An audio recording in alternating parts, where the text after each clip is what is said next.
देख रहे हैं इंडिया का नंबर 1 चैनल नव भारत प्राइम न्यूज, सबसे तेज सबसे आगे। मथुरा वृंदावन नगर निगम में विकास के दावों की चमक उस समय फीकी पड़ गई जब विपक्ष पक्ष के एक पार्षद को अपने वार्ड के विकास कार्यों के लिए निगम मुख्यालय पर धरना देने को मजबूर होना पड़ा।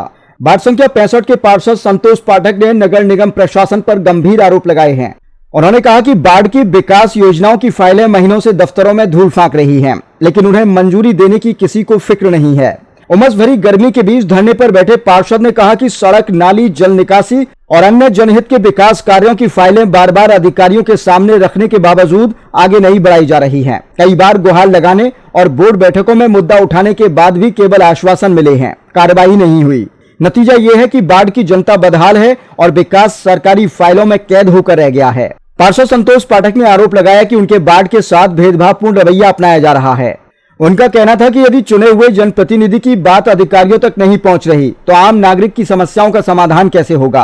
उन्होंने कहा कि जनता ने उन्हें विकास के लिए चुना था, लेकिन अफसरशाही विकास की रफ्तार पर ब्रेक लगाई बैठी है।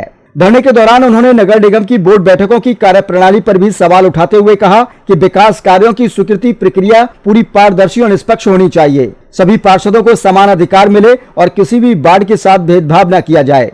नगर निगम के खिलाफ उसके ही एक पार्षद का धरने पर बैठना कई गंभीर सवाल खड़े कर रहा है। यदि एक जनप्रतिनिधि ही विकास कार्यों के लिए संघर्ष करने को विवश है तो आम जनता की समस्याओं के समाधान का अंदाजा सहज ही लगाया जा सकता है। अब सबसे बड़ा सवाल है कि क्या नगर निगम प्रशासन धरने की आवाज सुनकर लंबित फाइलों के ताले खोलेगा या फिर विकास यूं ही दफ्तरों की अलमारियों में बंद रहेगा। फिलहाल यह धरना नगर निगम की कार्यशैली और विकास के दावों पर बड़ा प्रश्न चिन्ह बनकर उभर रहा है।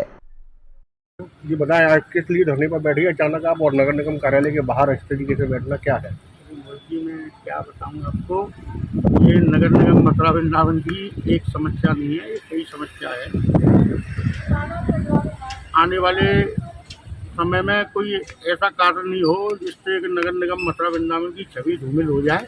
करोड़ों रुपए का फंड जो है बजट पास होता है मथुरा नगर निगम के विकास के लिए, लेकिन न तो यहाँ पे कोई कैबिनेट है, न यहाँ कोई कैबिनेटों की मीटिंग होती है, न कोई बोर्ड मीटिंग होती है। केवल बजट के लिए बोर्ड मीटिंग होती है, उसी के साथ में बजट की भी मीटिंग हो गई। अब पता नहीं अगली बोर्ड मीटिंग कब होगी, कब कैबिनेटों का गठन होगा। कार्यों के निस्तारण जो चहेते पार्षद हैं उनके क्षेत्रों में काम हो जाए, और हमारा क्षेत्र भी तो जो है ज़्यादा करके वोटर तो भाजपा के ही है मेरे क्षेत्र में। बिल्कुल। अब कोई इंसिडेंस में अगर कांग्रेस से पार्षद बन गया या पब्लिक ने मुझको चुन लिया तो इसमें पब्लिक का कसूर थोड़ी है। यहाँ तो जनता का कार्य जो है सबको समान भाव से होना चाहिए। और वैसे तो 70 वार्ड हैं नगर निगम मथुरा वृंदावन के अंतर्गत, तो अगर कार्यशैली और एक धार्मिकता देखी जाए, एक धर्मराज की सी भूमिका निभाई जाए तो सब वार्ड सबके लिए समान होने चाहिए, सब में काम होने चाहिए। लेकिन काम में अगर व्यवधान आएगा तो कोशिश तो सभी से बात करने की, लेकिन अगर ये काम हमारी बातचीत से संभव नहीं हो पाए तो यहाँ के बैठ गया हूँ आज।